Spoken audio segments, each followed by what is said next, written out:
ஸ்ரீ மகாகணபதியே நமக, ஸ்ரீ சரஸ்வதியை நமக, ஸ்ரீ குருபியோ நமக. அனைவருக்கும் நமஸ்காரம். ஸ்ரீராம நவமி முடிந்து இப்போது ஸ்ரீராமர் ஜனன உற்சவம் நடைபெற்று வருகிறது. ஸ்ரீ ராமபிரானின் வாழ்க்கையை சொல்வது ராமாயணம். அந்த ராமாயணத்தில் மிக முக்கியமாக கருதப்படுகிறது சுந்தரகாண்டம். ராமாயணத்தின் ஒரு பகுதிதான் சுந்தரகாண்டம் என்றாலும் ராமாயணத்திற்கு இணையான பெருமையை பெற்றது. சுந்தரகாண்டம் முழுக்க முழுக்க ஹனுமனை பற்றியது. ஹனுமன் ராமர் மீது கொண்டிருந்த பக்தி, ராமருக்காக கடலை தாண்டி இலங்கை சென்றது, அங்கு சீத்தையை சந்தித்து திரும்பியது, லங்கையில் செய்த சாகசங்கள், வீரதீர செயல்களை உள்ளடக்கியதே சுந்தரகாண்டம். முழு ராமாயணத்தையும் படித்த பலனை சுந்தரகாண்டம் மட்டும் வாசிப்பதன் மூலமே பெற்றுவிடலாம். சுந்தரகாண்டத்தை வாசிப்பதும் பிறர் சொல்ல கேட்பதும் மிக மிக புண்ணியமானது என்கின்றனர் பெரியோர்கள். இதை படிப்பதால் எப்படிப்பட்ட துன்பமும் விலகிவிடும். சுந்தரகாண்டத்தை எவர் ஒருவர் தொடர்ந்து படித்து வருகிறாரோ அவருக்கு நவகிரகங்களால் ஏற்படும் தொல்லைகள் நீங்கும். குறிப்பாக சனி திசை, ஏழரை சனி, அஷ்டம சனியால் பாதிக்கப்பட்டவர்கள் சுந்தரகாண்டத்தை படித்து வரலாம். அது மட்டுமல்லாமல் ராகு, கேது மற்றும் செவ்வாய் கிரகங்களால் ஏற்படும் கெடு பலன்களிலிருந்து விடுபட முடியும். இதை படிப்பதால் நம்மை சுற்றி இருக்கும் எதிர்மறை ஆற்றல்கள் அனைத்தும் நீங்கும். அதோடு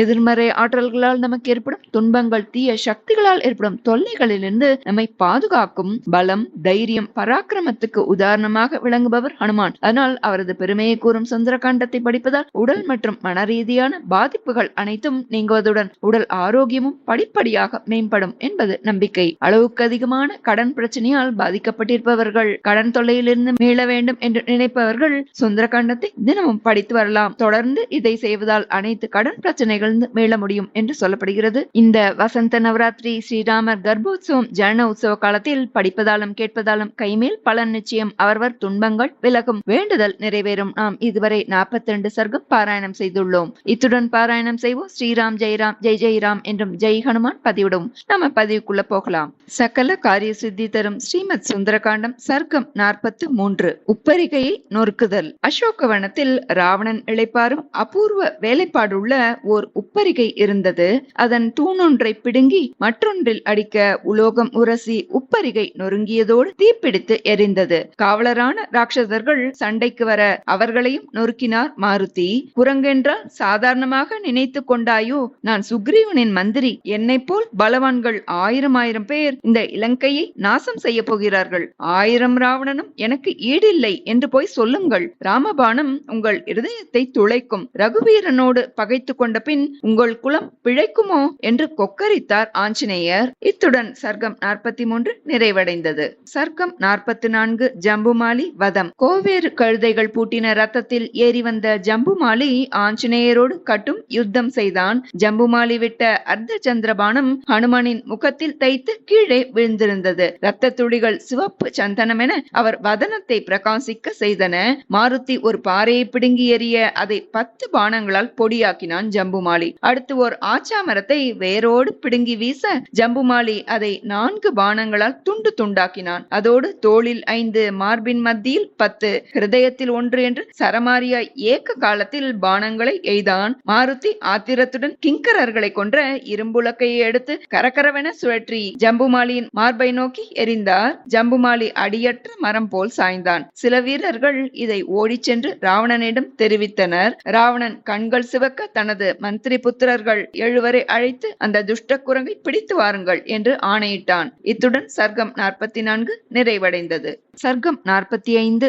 7 மந்திரி குமாரர்கள் வதம். இந்த 7 மந்திரிமார்களும் ஒருவருக்கொருவர் வில்வித்தை காட்டி ஜெயிக்க முடியாத தீரர்கள், தோள்கள் தினவெடுத்து திரிபவர்கள். இவர்களது உறவினர்களோ ஜம்புமாலியையும் 80,000 கிங்கரர்களையும் கொன்ற வானரனாயிற்றே, இதை சுலபமாய் கணக்கிடுவதா என்று வருந்தினர். மந்திரி குமாரர்கள் ஹனுமனை சூழ்ந்து நின்று பானமழை பொழிந்தனர். ஆஞ்சநேயர் மெய் விதிர்விதிர்த்ததும் அத்தனையும் உதிர்ந்து விழுந்தன.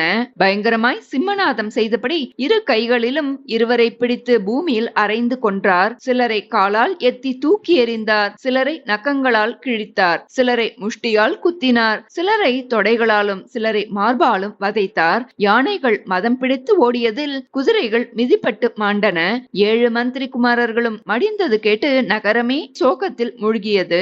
அசோகவனத்தின் வாசலில் அடுத்து வருபவர்களை எதிர்பார்த்து மாருதி காத்திருந்தார். இத்துடன் சர்க்கம் 45 நிறைவடைந்தது. சர்க்கம் 46. பஞ்ச சேனாதிபதிகள் வதம். மந்திரி குமாரர்கள் மடிந்தது கேட்ட ராவணன் ஒரு சாதாரண குரங்குக்கு இத்தனை பலமா என்று சிந்தித்தான். விரூபாக்ஷன், யூபாக்ஷன், துர்தரன், பிரகசன், வாசகர்ணன் என்று 5 சேனாதிபதிகளை அழைத்து நீங்கள் சென்று ஹனுமானை கட்டி இழுத்து வாருங்கள் என்று கட்டளையிட்டான். வாயுபுத்திரனின் அருகில் எச்சரிக்கையாக செல்லுங்கள். நான் கிஷ்கிந்தையில் வாலி, சுக்ரீவன், ஜாம்பவான், நீலன், த்விவிதன் இவர்களை பார்த்திருக்கிறேன். இந்த குரங்கின் உற்சாகம், புத்தி, வீரமெல்லாம் அவர்களுக்கு மிஞ்சியதாக உள்ளது. எவனோ அதிக தவம் செய்து இப்படி வந்து பழி வாங்கிக் கொண்டிருக்கிறான். யுத்த நீதி பிசகாத நீங்கள் வெற்றி பெறுவீர்கள் என்ற நம்பிக்கை எனக்கு இருக்கிறது என்று அறிவுரை கூறி அனுப்பினான் ராவணன். சதுரங்க சேனைகளுடன் பஞ்ச சேனாதிபதிகளும் வில்லில் துவனி எழுப்பிக் கொண்டு அசோகவனத்துக்கு வந்தனர். தோரண வாயிலில் அமர்ந்திருக்கும் ஆஞ்சநேயர் மேல் துர்தரன் 5 இரும்பு பானங்களை எய்தான். மாருதி ஆகாயத்துக்கு தாவினார். பிறகு பிரம்மாண்டமாய் பெருகி அவன் தேரில் குதித்தார். தேர் உடனே தூள் தூளானது. 8 குதிரைகளும் துர்தரனும் மாண்டனர். இதனால் ஆங்காரத்துடன் யூபாக்ஷனும் விரூபாக்ஷனும் முத்கரம் என்ற ஆயுதத்தால் மாருதி மார்பில் அடித்தனர். ஓர் ஆச்சா மரத்தை பிடுங்கி அவர்களை சுழன்று சுழன்று அடித்துக் கொன்றார் ஆஞ்சநேயர். இதை பார்த்த பிரகசன் ஒரு பட்டாக்கத்தியுடனும் பாசகர்ணன் சூலத்துடனும் ஆஞ்சநேயரோடு போரிட்டனர். ஆஞ்சநேயரின் ரோமங்கள் எல்லாம் சிவப்பு வண்ணம் தீட்டப்பட்டது போல் இரத்தத்தால் பளபளத்திருந்தன. ஒரு மலையை பிடுங்கி அவர்கள் மேலெறிய சைன்யங்களோடு இருவரும் நசுங்கி மடிந்தனர். எஞ்சி இருந்தவர் அஞ்சி ஓட மீண்டும் தோரண வாயிலில் இளைப்பாறினார் அஞ்சனாபுத்திரன். இத்துடன் சர்க்கம் 46 நிறைவடைந்தது. சர்க்கம் 47 அக்ஷகுமாரன் வதம். பஞ்ச சேனாதிபதிகளும் மடிந்தது கேட்டு அடுத்து யாரை அனுப்பலாம் என்று சபையில் நோட்டமிட்டான் லங்காதிபதி. அவனது புதல்வன் அக்ஷகுமாரன் ஆவலோடு தலையை தூக்க போய் வா என்று கையை அசைத்தான் லங்கேஸ்வரன். அக்ஷகுமாரன் வீர தீர பராக்கிரமங்கள் தெரிந்தவன். 8 குதிரைகள் பூட்டிய தங்கமுலாம் பூசப்பட்ட தேரில் ஏறி வந்தான். அந்த ரதம் ஆகாயத்தில் பறக்கக்கூடியது. அக்ஷகுமாரனுடைய விழிகள் சிம்மத்தை போன்றவை. யுத்த களம் வந்ததும் மாருதியை காலோடு தலை உற்று பார்த்தான். ஒரு குரங்கா நடக்க இடமில்லாமல் இத்தனை பேரை கொன்று குவித்திருக்கிறது என்று ஆராய்ந்தான். பிறகு இவனை ஜெயிப்பது எளிது என்று தீர்மானித்து வீரத்தோடு 3 கூர்மையான பானங்களை விட்டான். இருவருக்கும் நடந்த யுத்தத்தை கண்டு சூரியன் பயந்து மேகத்துக்குள் மறைந்தான். பூமி நடுங்கிற்று. காற்று வீசவில்லை. பர்வதங்கள் அசைந்தன. சமுத்திர அலைகள் மிக உயரமாய் எழும்பின. இடி இடித்தது. மேகங்கள் அலைந்தன. அக்ஷகுமாரனின் பானங்களால் ஹனுமான் தலையிலிருந்து உதிரம் பெருகி அவரை நீராட்டியது. அவர் உடல் பூரிக்க அம்புகள் உதிர்ந்தன. வாயுகுமாரனின் விழிகளிலிருந்து தீப்பொறி பறந்து அக்ஷகுமாரனின் சைன்யங்களை பொசுக்கியது. அக்ஷகுமாரன் பானத்தால் மழையை பொழிய வைத்து சேனைகளை காத்தான். புஜங்களையும் தொடைகளையும் தட்டிக்கொண்டு ஆகாயத்துக்கு தாவினார் மாருதி. தானும் தேரோடு வானில் கிளம்பி பானமழை பொழிந்தான் ராவணபுத்திரன். ஆஞ்சநேயர் பறக்கும் எதிரியின் ரத்தத்தை கைகளால் அரைந்து நொறுக்கினார். குதிரைகளும் கீழே விழுந்து மடிந்தன. அக்ஷகுமாரன் வானில் தாவி முஷ்டி யுத்தம் செய்தான். ஆஞ்சநேயர் அவனது கால்களை இறுக பிடித்து கரகரவன சுழற்றி அடித்து நொறுக்கி தேய்த்து பிண்டமாக்கி பூமியில் எரிந்தார். இதை கேட்ட ராவணனின் ஹிருதயம் கலங்கியது. தேவர்களெல்லாம் ஆஞ்சநேயரின் இந்த தீர செயலை ஆச்சரியத்துடன் பார்த்தனர். இத்துடன் சர்க்கம் 47 நிறைவடைந்தது.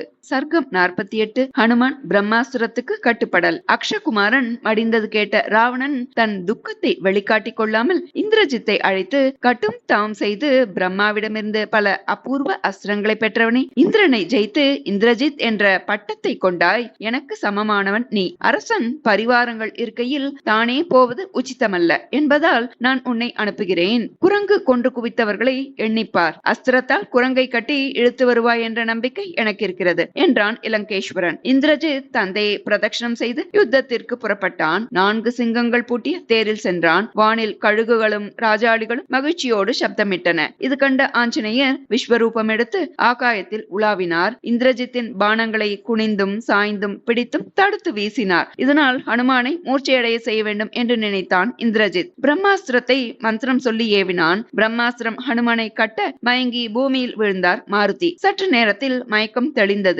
பிரம்மாஸ்திரத்தால் கட்டப்பட்டிருக்கிறோம் என்று புரிந்து கொண்டார் மாருதி. ராவணன் சபைக்கு செல்ல சரியான வாய்ப்பு என்று அடங்கியிருந்தார். பிறந்தவுடன் சூரியனை சிவப்பு கனி என்று பறிக்க போக வஜ்ராயுதத்தால் அடிபட்டு விழுந்தேன். அப்போது என்னை ரட்சித்த பிரம்மா என் அஸ்திரத்தால் நீ கட்டுப்பட்டாலும் எந்த கஷ்டமும் உனக்கு நேராது. ஒரு முகூர்த்த காலம் ஆனதும் அஸ்திரத்திலிருந்து நீ விடுபடுவாய் என்று வரம் கொடுத்திருக்கிறார் என்று நினைத்து பேசாதிருந்தார் மாருதி. அதற்குள் ராட்சதர்களின் வெற்றி கூச்சல் வானை முட்டியது. வானரம் மயங்கி விழுந்த செய்தி எங்கும் பரவியது. தடியான சணல் கயிறுகளாலும் மர உரியாலும் ராட்சதர்கள் மாருதியை இறுக கட்டினர். பிரம்மாஸ்திரத்தால் கட்டுப்பட்டவரை வேறு கயிற்றால் கட்டினால் அஸ்திர கட்டு விடுபட்டுவிடும் என்பதை அறியாதவர்கள் அவர்கள். இதை பார்த்து இந்திரஜித் வருந்தினான். ஹனுமாரை ராட்சதர்கள் பலவாறு இம்சித்தார்கள். ஏன் இவன் இதையெல்லாம் சகித்துக் கொண்டிருக்கிறான்? திடீரென்று எழும்பி நாசம் செய்வானோ என்று குழம்பினான் இந்திரஜித். தான் மிகவும் எச்சரிக்கையுடன் செயல்பட்டான். இந்த கைதானே என் தம்பியின் கையை முறித்தது, இதுதானே என் மகனை கொன்றது